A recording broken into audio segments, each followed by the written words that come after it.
there are many of our people who are thinking more deeply and more broadly, looking at it as it actually is, and are beginning to see it more in the international context and the relation that it has with the African struggle, a human rights struggle, or the struggle for human rights. And as such, we can then take it into the United Nations. And bring about the freedom of these people by any means necessary.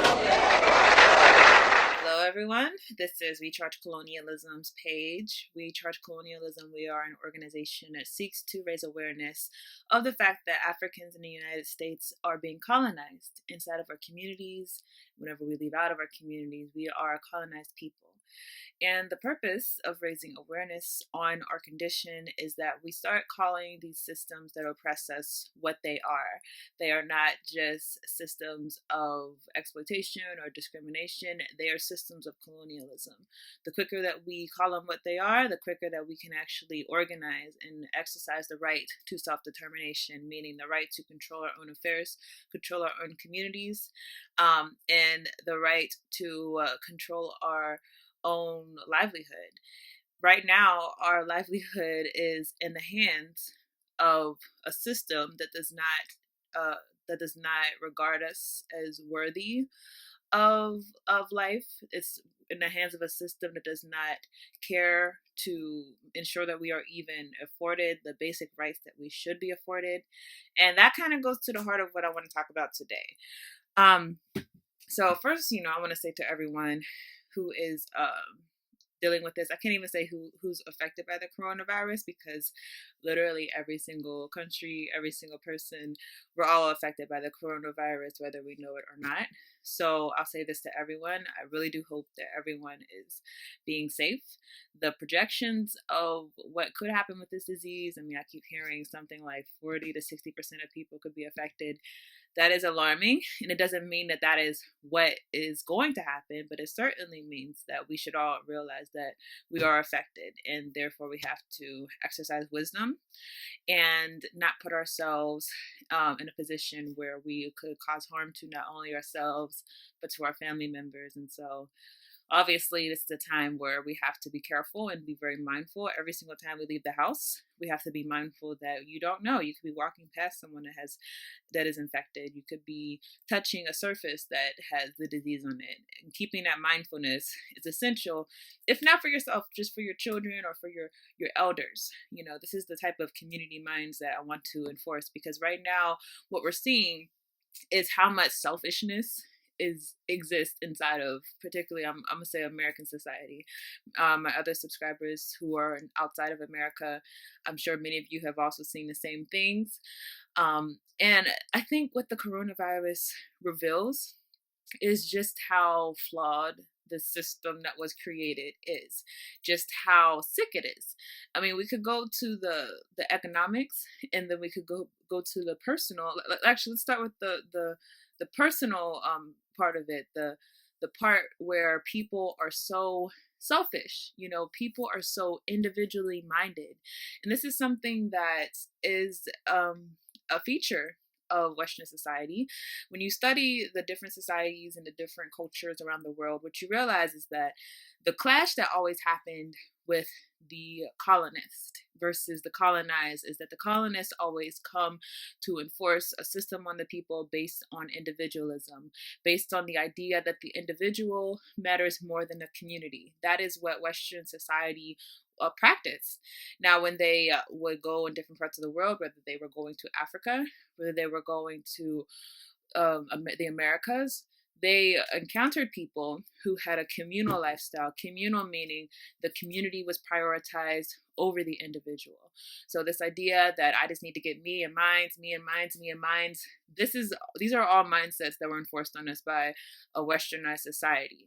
And when you think about it, which mindset actually helps in the greater scheme of things? Because what we have seen from this virus is that the individual mindset, the individualism that is so great in a society, is doing a number on us, because when you have people who are selfish, they do not care about their neighbors, they do not care about the fact that there are elders, that there are older people in the community who actually need access to resources. What do? You see people going in and taking everything that they do not need. This is the feature of capitalism. This is why I try to say this over and over, particularly on my channel African Esquire, is that we have to distance ourselves from capitalism. I know that you have been taught and ingrained with the idea that capitalism is the only system. Socialism is an evil system. This is something that has been taught to us. But understand, who are the people who taught you this? Who are the people who taught you that it's better to be capitalist? It's the same people who enslaved you. Understand that the first global system of capitalism was slavery. That was capitalism. You had individuals going in for themselves and saying, we're going to take a resource, and in that case, it was our ancestors who were human labor to them. We're going to take them, and we're going to take them for ourselves, and we're going to claim ownership over them. That was the beginning of global capitalism. That was the beginning of this global system that we see today. Understand that it's rooted in what happened to our ancestors hundreds of years ago. So when you have a system like that and you're so defensive of it, I don't get it. How could you defend a system? And understand, when I condemn capitalism as a social system, I'm not saying buying and selling and trading. That in itself is not capitalism. And that's where I think a lot of people get confused. Capitalism is the idea that individuals, not the community, again, the individualistic system versus the communal system. Individuals have a right to things that should be owned by the community. So whether it's something like healthcare, where you would think that we're talking about something that should be basic life, basic living, not just for myself, for your family, for all of our families, we would think that that's something that should be used for the community, and instead of being used for these individual corporations who are going to exploit people. This is a great example of how the coronavirus has shown how flawed this thinking is. Because when you think about what's happening, think about the fact that they have a healthcare system that does not have access to materials that are going to save people's lives. They're running out of masks. They're running out of protective suits. They're running out of the things that would help people. That's because it's owned by individuals, and these individuals are price gouging. So this is what capitalism does. It puts our future and our livelihood in the hands of people who are not communally minded. They're individually minded. It puts our day-to-day lives in the hands of people who do not care about you. So when we go back to the history again of what happened, we have our people, African people, study African culture, study European culture. What you'll see is that European culture at one point was also communally minded, but at some point it started, particularly during the Industrial Revolution, it started to turn away from the communal mindset and started to turn towards the individual mindset. And all of this was in reaction to conditions to where they thought that if I don't do something for me, that we're not going to be able to survive. But always consistently, this has come at the detriment of a people, and it's always in the sense of America has come to the detriment of our people. Because when you look at even people who we categorize as white today, understand that the Irish were not originally categorized as white. The Italians were not originally categorized as white in America. The Jewish people were originally not categorized as white. And so at different points in history, it will fluctuate as far as who's going to be the people who are going to have to suffer in order for the individuals who have power to live. And so when it wasn't the people like the Europeans who were categorized as non-white, when it wasn't the Native Americans, it was us. And so the fact that we're so defensive of a system that has been built off of our exploitation and been built on the profits of another people, that I will never understand. The idea of Black capitalism is a myth. If we're talking about Black people owning the means of production, tell me how many Black people, compared to those who are suffering from the healthcare system, how many are actually in a condition of power over the system? How many of us are in a condition of power over the manufacturing sphere? How many of us are over conditions of power inside of any industry that we want to talk about? not even 9 times out of 10, 99.9% of the time, we're not going to be in a position of power. And that 1% of the time, those few people who actually do appear to have some type of power inside of these industries understand that these people, at a lot of times, have had to compromise and have had to be put into position by people who are against us. And it can be confusing for us because sometimes we'll see ourselves inside of positions of power and want to celebrate it. I see it all the time on social media. They'll say, oh, the first CEO of, I don't know, Comcast or something like that, or the first Black CEO of NBC. These are things that are put in front of us and we're supposed to celebrate it. And then we also hear, oh, this person is giving this much money to a HBCU, which is awesome. But understand that even though this person could be the most good-willed person, could love Black people, could say, okay, I'm going to try to do stuff for people. When you look at the end result of having those types of systems in power over our people versus the benefits versus the benefits versus the detriments of the system, if you compare the benefits that we as a people get to capitalism versus the negatives versus the cost versus the detrimental effects that it has, you have to see that there are more costs than benefits for our people. And honestly, the thing that coronavirus showed, it's actually for all people. It's not just for our people. We always get it worse. But understand right now, this is what happens when you have elderly people of all colors who can't even get toilet paper because you have people running to the store and taking everything when they don't need it. That is literally what happened with Africa. When we look at our continent, our homeland, they took things when they didn't even need them, and they kept them, and they still have them, and they don't even need them. Look at who's the people who are starving. Look at the people who are not in control of their resources. Look at the people who are looking for some type of means of income for their family. It's not them who needs the resources that they stole. It's us. That is the central feature of capitalism. So going back to the coronavirus, on a personal level, when you look at the character flaws of what capitalism creates, it creates this selfishness, it creates this self-centeredness, and I'm happy that it's being exposed because this is an opportunity for us to challenge ourselves, and particularly people in the African American community. It's an opportunity for us to challenge ourselves and say, is this what we really want to be about? Is this who we want to reflect? We really want to reflect the people who have oppressed us. To me, if you're thinking for yourself and not thinking for others, you are being a direct reflection of the person who puts you in chains. You're not above them. You're not just reacting. If you're only thinking about self, you're doing what they did. And a lot of times, because of those who are in proximity to you, they don't look like them. They look like us. You're hurting your people, not those who are on the outside. So that's the personal level that I think we really have to challenge. And I don't know about y'all, but I'm working from home for a while, so let's challenge us together because apparently we have a lot of free time for who knows how long. Let's talk about the systemic level. The system has shown just how flawed it is, and it's a complex thing because all of us, we're in the system. So all of us, we have jobs, or we might have businesses. And although we are victims of the system, we're still in the system. So although we're victims, if the system goes down, because we're in the system, we're going down with the system. But the system inherently is flawed, which to me should be alarming to our people, and say that, do we really feel like this is the right system for us to be in?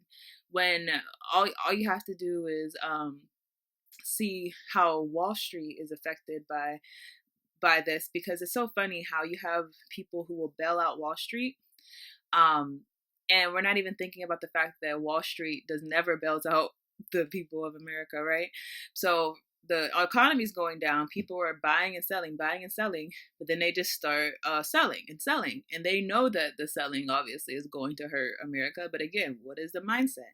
It's an individual mindset. It's not, we need to hang in there and push through to help the industries. No, they know that, hey, we want to make sure that we secure our assets, and if that takes down the American economy collectively, then so be it. Understand, this is what all of our livelihood is based on. A system of Wall Street where they will sell us out, right? But if we actually let them fall, like happened in the foreclosure crisis. They get a bailout, but no one's gonna bail people out who are now who are going to be without hospital beds, who are not going to have the medical supplies. When are these rich people going to bail them out? That's what I want to know. Because there's people who can do individual things on a small scale, but when are you actually going to directly contribute to the uplift of all the people and not just some of the people? And this is the systemic flaw that we have to understand, is that we're too dependent on an industry that has no regard for our humanity. We're too dependent on Wall Street. We're too dependent on these banks. We're too dependent on these Fortune 500 corporations. And these corporations have no allegiance to us, have no allegiance to our people. And then when you also look at what's going on in different facets of society, understand that the people who are going to be hurt most from this are going to be the people who look like us. Because guess what? Look inside of the different industries. Look inside of the fact that Black people we are the most uninsured. Then look at the prison industry. Understand that we have the vastly highest prison population in the United States. Our people are made up of a great percentage of the prison population. What do you think is going to happen? And if it has not already happened, because we don't even know who has this virus or who doesn't, what do you think is going to happen when this unleashes in a prison? Do you think people are going to go in and try to save them? Do you think that they're going to try to ensure that social distancing is being enforced? Of course not. This is the system that was created. This is the system that says that, hey, them last, us first. And this is the system that we've subscribed to. Even I read a story in Detroit. The people, the city was supposed to stop the turning off of utilities, because obviously if people are out of work, they can't pay their utilities. But guess what? They're still trying to push on and close these utilities. Why? Because they have no affinity for the people. They have no allegiance to us. They have allegiance to themselves. Understand, this is the system that our lives depend on. Let that sink in. See how it's falling apart. Don't think that the coronavirus is just the only thing that we have to get past, and there's not going to be something else equally or worse that comes along that's going to just as much rattle this system. Because the thing that we have to understand that is different in the world today that was not the case before is globalization, meaning this virus began in Wuhan region of China and went all over the world, because we're inside of a world where the whole world is very much connected. And basically, if one country coughs, the whole world catches a virus. And that's not going back anytime soon. Certainly not for our people, because our people, unfortunately, are always in the position of being dependent on these outsiders. So, in closing, again, we're talking about colonialism. The colonial system, we have to reject the colonial system. This is what the system is. Wall Street is a colonial system. The healthcare industry is a colonial system. All of these are colonial systems, and you have these rich and profitable corporations that are in the position of power over us who have no power. And as this virus has shown, as in every system of colonialism, you are at the mercy of your colonizer. We're at the mercy of Donald Trump to do the right thing. Think about that. We are in the mercy of someone who has a long history of racism against our people, has a long history of seeking policies against our people. And even if Trump's not in office, we'll be at the mercy of Joe Biden, who has just as long of a history, because Joe Biden is likely basically winning the nomination, right? Who also has a long history. Regardless of who, we're in the mercy of people who don't have our interest in mind. If you think they have your interest in mind, tell me a president that has had the interest of African people in mind. Please tell me. And when you go through every one of them, because there is none, what you're going to have to realize is that this system is such a system that we're at the mercy of people who don't have our best interests at heart. And we're going to have to either make peace with that and have peace with that, looking at our children, knowing that they live in this world and that they're at the mercy of people who have been, in many regards, are the enemies of our people. Or we're going to say that there has to be another way. That is my hope for this, that it's not an opportunity lost, that African people wake up. And I'm encouraged that there is some waking up going on. For example, on the continent, who would have ever thought that African countries would close their borders to European countries or close their borders to China. Who would have thought that? I didn't see that coming. But apparently, for some people, there's going to have to be a time where things have to get so bad that it really makes you question these relationships that we have, that are always relationships of exploitation, and make us question our openness to outside societies. That is, if anything, what I hope we will benefit from this crisis. So I think that's all. Again, I hope you all are being safe.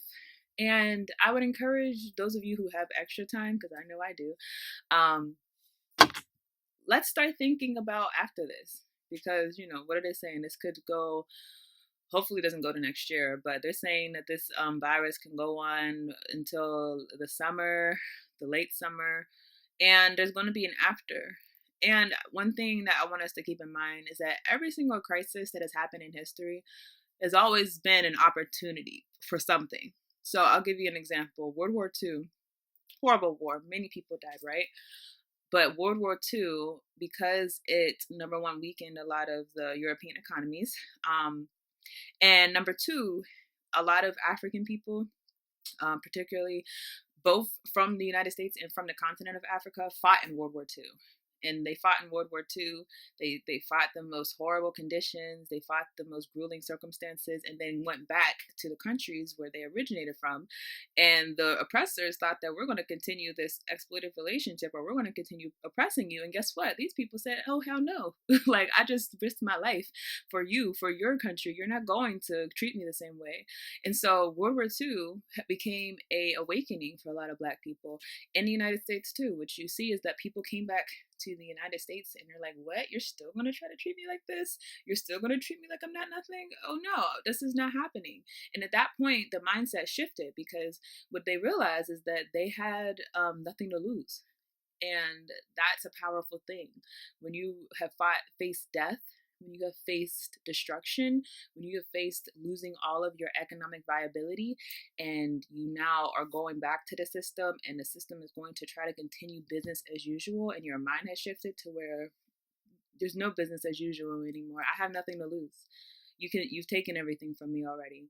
I know what it means to be poor. I know what it means to almost die. I know what it means to see my brothers and sisters die right next to me. That is a powerful mindset. And that led to the decolonization of Africa, believe it or not, because right after World War II, the African people weren't having it anymore. So I say that to say every single crisis is an opportunity in a lot of ways. You can also consider what happened with the Vietnam War. A lot of Black people fought in that war, and we know that as a result of facing that, they came back to the United States and they said, this can't happen anymore. And that's where a lot of the Black Power movement was driven by the anti-war sentiment. So these catastrophes, they're opportunities. Don't always obviously think about the day to day, but plan for the future. Get through the day. Think about the fact that you have your children to tend to, your elders, your people to ensure are okay. Hopefully you're not just thinking about your family, but you're looking out for the people down the block. And that's something that I really hope we learn out of this, is to stop just thinking about ourselves and to start thinking about, go check on that old lady down the road that lives alone. Go see, make sure she's okay. Obviously we have to think about ourselves in this think about ourselves as a community in this regard. But we have to think about the afterwards. What opportunity will this present for our people? What revelations will be found for our people? I'm of the mindset that, white supremacy has sucked so much blood out of its victims that at some point it just has to stop. And that this could be one of the stopping points. And so if we're mindful, and I'll just say one more thing, just use this opportunity as some time to study. If you're home, and if you're where I am, every single person is ordered to stay home unless you're an essential, meaning police department or restaurant, and you can only do takeout. So I assume most of my followers in the United States are home, particularly us who live near major cities. So take this time to read and sharpen your knowledge because, like I said, there's going to be a different situation when this is over. I've never seen anything like this happen in my lifetime, and I'm sure none of you have either. So there's going to be a different world when we get out of this. There's going to be a different mindset that is going to be had around the world and a different awareness, hopefully, from our people. So this is the planning period, and we'll see what happens, what the future presents. But I'm hopeful, and I believe that a lot of us are going to be ready for the next step. So that's all I have for this. If you are interested in joining We Charge Colonialism, you can email us at wechargecolonialism@gmail.com. You can also go to our website, wechargecolonialism.org, where you can learn more about us, and you can also submit an application through the website. But overall, guys, I hope that you are doing well and safe. I will see you guys in the next video.